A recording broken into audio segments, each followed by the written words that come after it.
Let's talk, ladies and gentlemen. Today is October the 4th, 2020, and we're going to be talking about NXT Takeover 31 today. Because, ladies and gentlemen, we had some updates, and I think I told you guys before. They took out the NXT Takeover 31 out of the Full Sail University, and they put in the Performance Center. And they made a debut of something that looks like the Thunderdome. I know people are saying it's been here for a whole bunch of years, that the McMahons, Vince and his father made this, but it's a debut for me because I never heard of it. But they made something that looks like a Thunderdome, but NXT style. And ladies and gentlemen, they had the Thunderdome, but it wasn't everybody was Thunderdome. They had a wall of people that's on Zoom calls, like the Thunderdome, and they had actual fans. Well, I believe they were supposed to be friends and family. And ladies and gentlemen, they had their little section. It's not a lot of people in that section. It looks like it's like 2 people in one section. And then they had a wall. It's like a cube thingy bobber that has a wall here and then a whole bunch of other people. I believe it's like 100 people or 100 people on the screens, I think. I don't know. I don't remember. But ladies and gentlemen, they had real fans and they had screen fans, virtual video chatting fans. So it's like that, and ladies and gentlemen, they had a fence covering the plexiglass, so every time you get smashed into a plexiglass, you're getting smashed into a fence. It's very decent, and it works out because, ladies and gentlemen, they didn't have lasers, they didn't have drones, and they didn't have pyro, because normally NXT doesn't need those things to make a good show. It's not like Raw and SmackDown. They need a big arena, they need pyro, they need sound effects, stuff like that, and NXT doesn't need that. What did I do here? I touched something. Hold on, guys. I touched something. There we go. There's my list of matches. So, ladies and gentlemen, that was interesting. And, ladies and gentlemen, it's been an interesting NXT. Because we got 2 returns to NXT. I don't know what I'm trying to say, but we got 2 returns. Technically, one is a debut and one's a return. So, ladies and gentlemen, let's get down to it. First, we had the first match was the North American Championship match. Pretty decent match. I enjoyed the match. The winner of that, we had Damian Priest versus Johnny Gargano. It was a good match. I enjoyed it. But the winner of that match was Damian Priest. Guys, they were attacking each other outside the ring, in the ring. They were doing everything, reversing strikes in the head. Oh my god, it was crazy. But ladies and gentlemen, Mr. Damian Priest did a reckoning while hanging Johnny Gargano onto the middle ropes, and he gets the win. Damian Priest is still your North American champion. Then we had a match I didn't really care for because there wasn't a big build-up to this match. Kushida versus Velveteen Dream. It was a pretty decent match. It's just, I wish it was more build-up. Because the very last NXT, before NXT Takeover, we saw, Velveteen Dream was on a Titantron. He did not attack him. He just tried to do mind games. That's nothing personal, and I didn't care for it. But it was a pretty decent match. But ladies and gentlemen, I guess, Mr. Velveteen Dream trying to act like a Back to the Future. If you guys don't know what that movie is, it's a movie that's I think it's a kid or a grown man went to the future, and there was some old guy that knows about the future. I think he's the one that made the time machine. I didn't really watch the movie as well. I just saw little clips of it. Or he's trying to be like Rick and Morty because his hair was gray. I did not know why his hair was gray. I thought he was turning old. Velveteen Dream's hair was getting grayer. I thought he was old. And then, ladies and gentlemen, Kushida didn't want to do his entrance, so he attacked Velveteen Dream before the match. And, ladies and gentlemen, pretty decent match. They start the match We saw high flying, we saw some strikes, and ladies and gentlemen, all Kushida did was to attack the arm. I don't know which one. Attack the arm of Velveteen Dream. And ladies and gentlemen, he did the hoverboard, his submission off the turnbuckle, and Velveteen Dream kind of reversed it twice. But ladies and gentlemen, the third time, he had to tap out. He's done. He's done. The winner of that match was Kushida.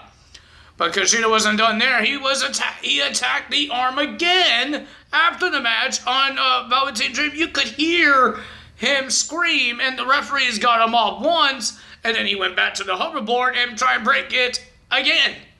You could actually hear Velveteen Dream says, "Please stop," and everybody, the fans, were asking one more time, and he said, "No, don't do it again." And Kushida walked away. Oh my goodness. Ladies and gentlemen, this match was a pretty decent match. The NXT Cruiserweight Championship match. We had Santos Escobar versus Isaiah Scott. We thought this guy will be a man and not have his little friends, Walking Wild and Rob Medusa, not to interfere. But ladies and gentlemen, it did not happen.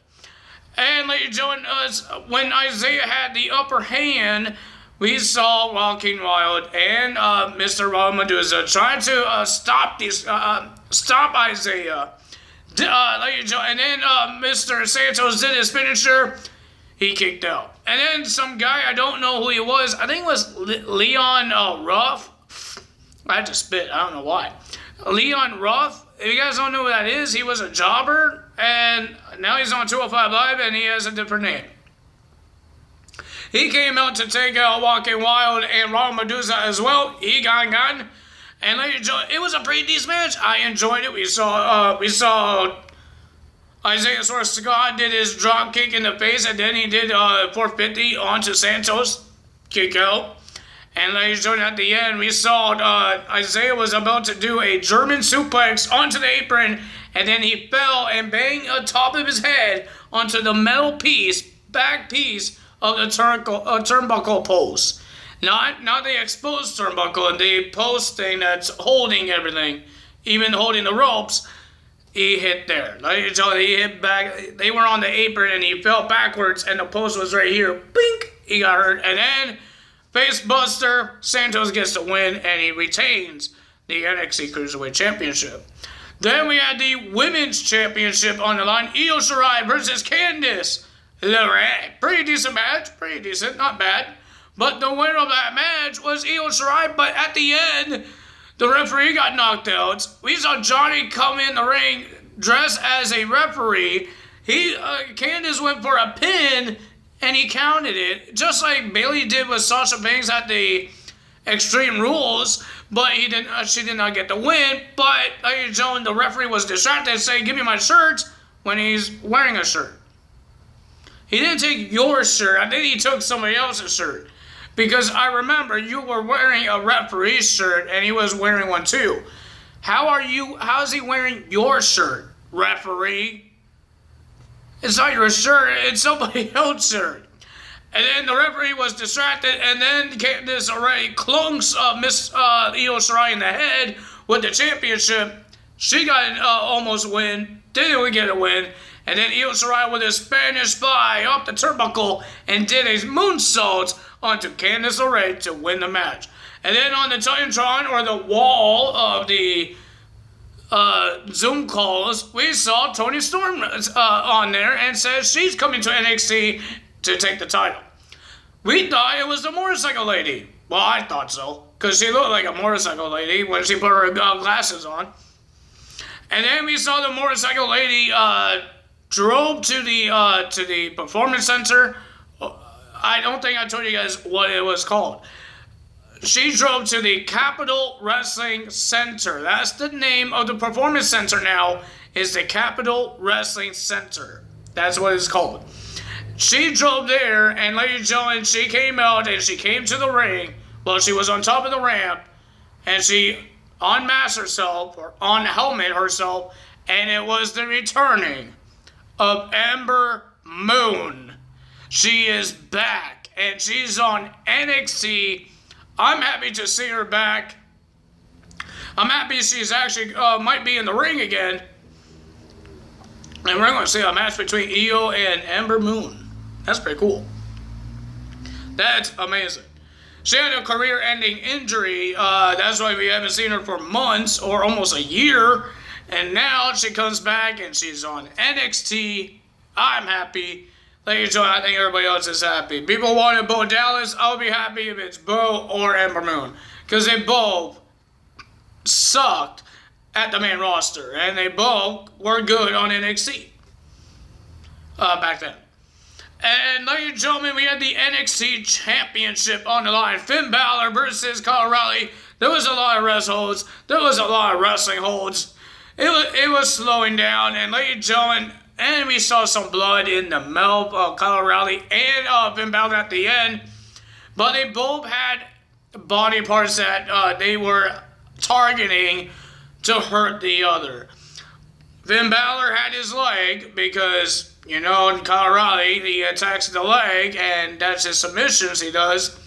And Mr. Finn Balor did a spin kick right into the guts of Kyle O'Reilly, and that's where he got hurt, and he was getting targeted on that.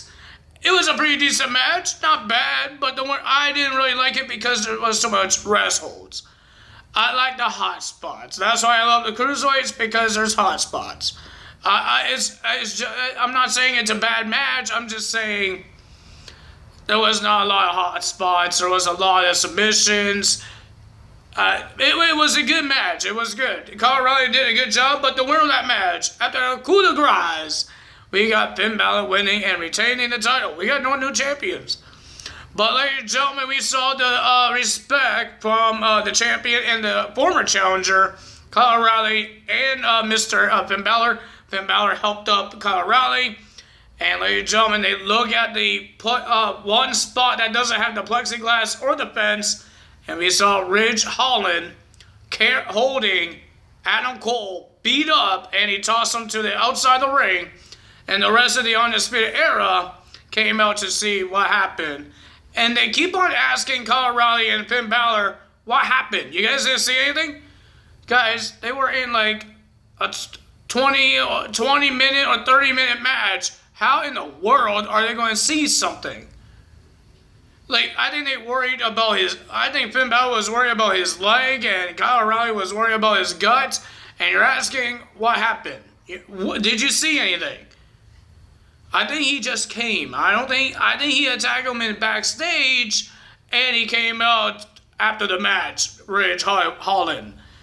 Why are you asking him? Why are you stupid, man? I thought you guys are smarter than that. Smarter than that. Jeez. Be smarter than that. Come on, Bobby Fish and Roderick Strong. Be smarter than that. But ladies and gentlemen, I thought it was a pretty decent NXT takeover. And I don't know which one's better. The Capitol Wrestling Center or the Thunderdome. So if you guys want to know which one is better, or tell me which one you guys think is better, leave a comment below, Capitol or Thunder.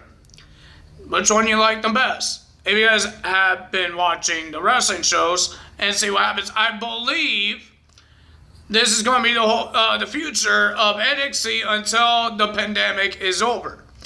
I think it's pretty decent, and if they keep on having fans over there doing what they do best, and ladies and gentlemen, WWE been saying that they want fans to be at their shows, events sooner, and Triple H made that happen on tonight, so that's going to happen. And ladies and gentlemen, in 2 weeks, on October 28th, before Halloween, the days before Halloween, we're going to have the return of the Halloween Havoc event. It will be NXT's Halloween Havoc on October 28th on an edition of NXT. I think if they're doing this Capitol Wrestling Center thing, we're going to see a lot of Halloween things on that wall. When every time they do an entrance thing or they show the logo of NXT, we're going to see some Halloween pictures. I'm hoping they do, because that thing looks amazing. It looks cool. Even the Thunderdome looks cool when they do it But ladies and gentlemen, I don't know which one's better. I really don't. Because it works with NXT. This whole thing works with NXT because they're like an indie show for WWE. They're like an indie show, right? They have small arenas. They have great talent. But they have small arena. They're not like WWE. They need a big arena. They need pyro. They need sound effects or any kind of effects. NXT doesn't need that. NXT is like Ring of Honor or Impact Wrestling. They stay in one place, and that's Full Sail. The only times they leave is when they do an NXT Takeover. Or they do a special event with Raw and SmackDown. Or when they do Survivor Series. Just like Impact Wrestling would do, if they have a pandemic and they could go places, they will stay in one spot, and when they could go to a pay-per-view and they go to a different place. AEW, Raw, and SmackDown is the same thing. They always travel every single week. They don't stay in one place. But NXT is WWE's indie wrestling. Indie wrestling. That's where the newcomers come, and if they get better, they go to the main roster. Or they be jobbers, and then they get called up to NXT, have some success, have great success, and then they come to the main roster and try to get some success on the main roster. It's like AEW's Dark as well. You're on Dark, if you have great success, you will be on AEW Dynamite, the main roster, the main show. Just like that Luther guy, he's undefeated on AEW Dark with his tag team partner. They're going to be on AEW Dark against Chris Jericho and Jake Hager this week. So that's what is happening here. That's what it feels like. And I think this whole Thunderdome, small little Thunderdome thing, works for NXT. And the Performance Center, it looked bigger. It looked bigger than when they did Raw and SmackDown. Even the Titantron looks bigger than Raw and SmackDown when they did their shows at the Performance Center. It looked big, but it looked darker because NXT is always darker. Because they don't leave the lights on the Titantron. They turn it off during a match, so that's why it looks darker to me, so I don't know. But ladies and gentlemen, if you guys enjoyed this video, I know I'm rambling, but ladies and gentlemen, it's an interesting experience. If they're going to keep on doing it, maybe I'll get used to it, like this Thunderdome, and then they're going to screw it up by leaving it at the end of October. I hope they don't leave it. Please don't leave it, Vince. I know the Performance Center is different because they own it. They don't have a contract that they sign. They own the Performance Center. So Triple H doesn't have to sign a contract and pay so much money to rent this place. He owns it. The WWE owns the Performance Center. That's why it's called the WWE's Performance Center. Not the Amway Center. It's not called the WWE Amway Center. Somebody else owns that, and they rented it to do their Thunderdome stuff. So that's the difference on Triple H being a smart guy and using his own building, and Vince McMahon has only 1 month contract to do a Thunderdome. So I don't know what they're going to do. I really don't know. But ladies and gentlemen, that's the end of this video. If you guys enjoyed this video, hit the comment, hit the like button, leave a comment below which one you like better, the Capitol Wrestling Center or the Thunderdome. And ladies and gentlemen, if you're not subscribed yet, hit that subscribe button, hit that notification bell, and I will see you guys on Tuesday for Monday Night Raw results. There is going to be, ladies and gentlemen, maybe it will be a little late, okay? It might be a little late. I don't know how long late, but it's going to be a little late maybe. Because my building is doing something and I don't like it. And it's going to ruin the video. So, ladies and gentlemen, if you guys enjoyed this video, you know what to do. Tala is out. I will see you guys Tuesday. Bye!